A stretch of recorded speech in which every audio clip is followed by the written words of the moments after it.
Hello, just giving you a little bit of insight into how to log in on Skype. Um, More than anything else, I just wanted to cover the basics. And the best thing to do is go to skype.com and click Join Skype. Since this is a Mac, the tutorial is on a Mac, but the setup is pretty straightforward. Once you go into the create account link, you would just basically go in and you'd actually fill out the account information. For the purposes of this tutorial, I'm actually filling out information for my grad studies Skype account that I'm using for my research participants. So that'll be the information that you're looking at here. The email address and the appropriate contact name, the first and last name. This is basically the information that you would be utilizing for your actual account. That's the information that people would be able to use to locate you on Skype, as they don't really have that information prior to having a Skype account. The basic information that they'll be able to look into is based on your privacy parameters, whatever it is that you outline available to visitors or people who want to contact you. That will be what they would be able to search for you under. And this basic profile information here is just to make sure that you're the appropriate age to utilize Skype.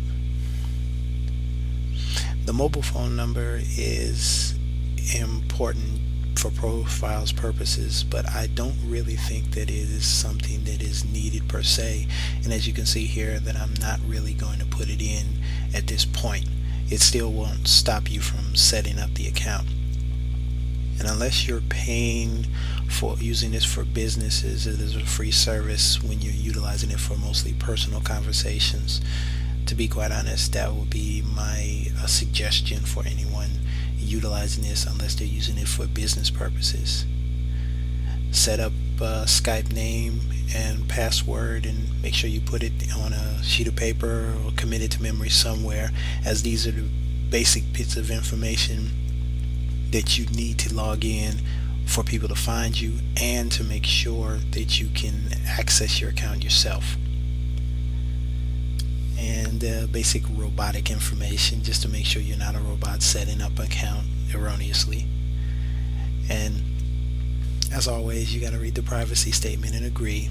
For the purposes of this tutorial, I'm going to open up the license agreements, so you can just have an opportunity to look at them, just to encourage anyone watching this to actually read the things that you're being bound to when you agree to this service.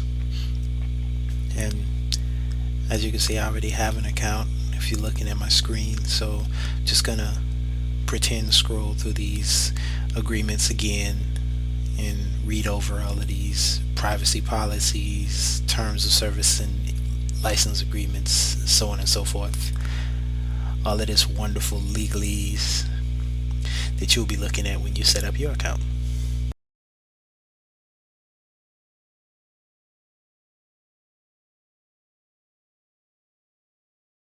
Da da da, da da da, yada yada, reading, scrolling, reading.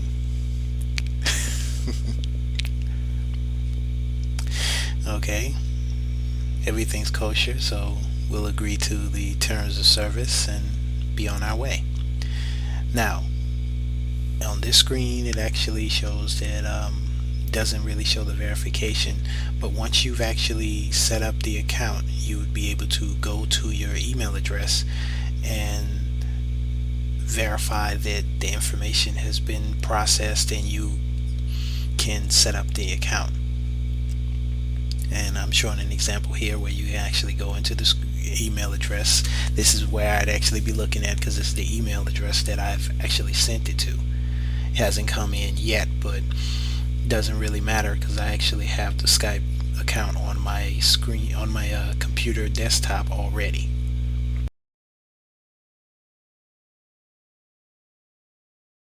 Then you have to get Skype. Now, the actual program is a interface that needs to be on your computer that you have to download so that you can utilize Skype. just having the video and having the account is not quite what you need.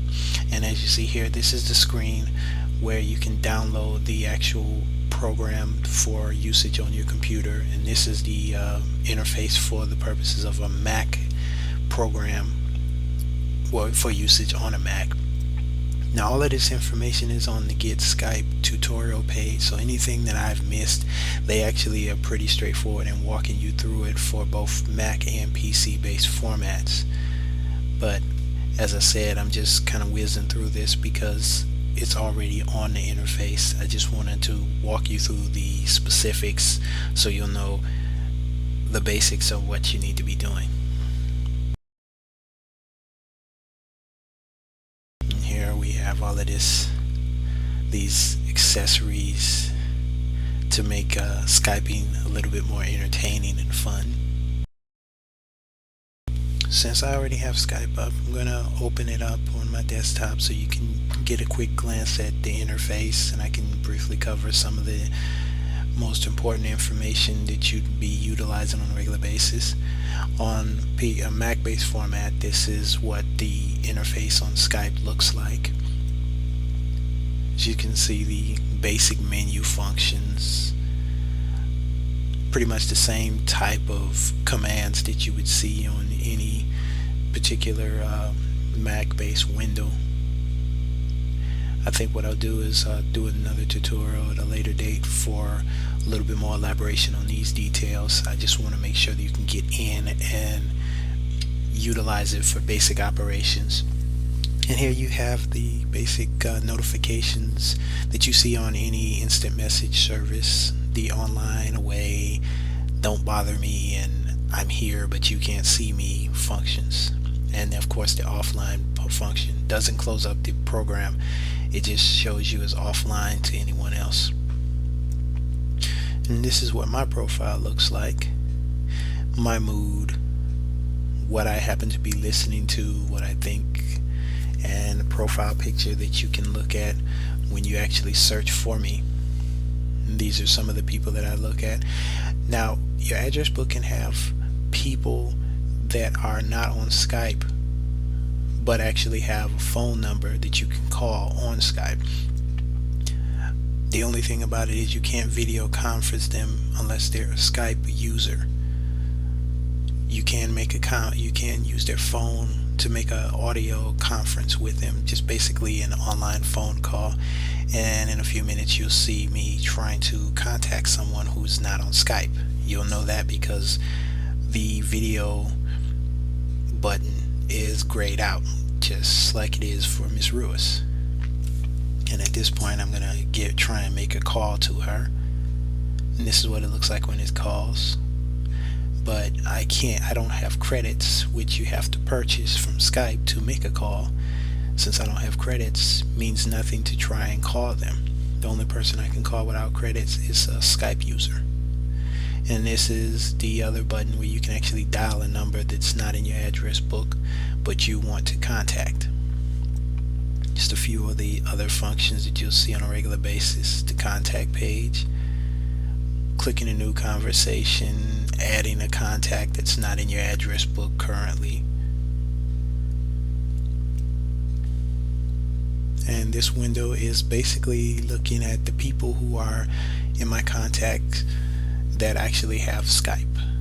And since my Uncle Edward is online, I'm just gonna click him and see if I can reach him and give you an idea of what it looks like when you're talking to someone on video conference.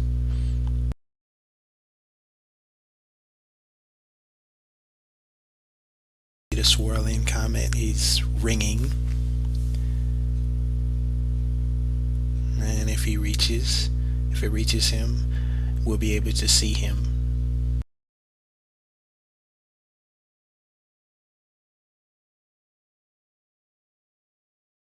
It's taking a while, but hasn't hung up yet. Looks like I reached him, and it looks like he just woke up. Hope this has been helpful to you, and I'll talk to you soon.